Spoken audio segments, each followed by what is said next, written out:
You ask Tiger to calculate. This deals with linear inequalities with one unknown. The final result is x smaller than -1. Let's solve it step by step. Group all constants on the right side of the inequality. Add 4 to both sides.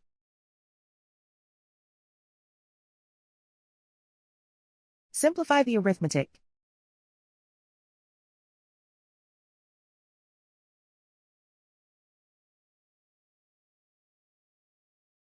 Isolate the x. Divide both sides by 3.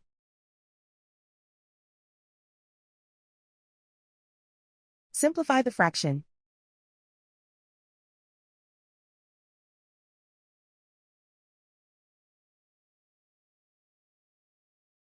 Plot the solution on a coordinate grid.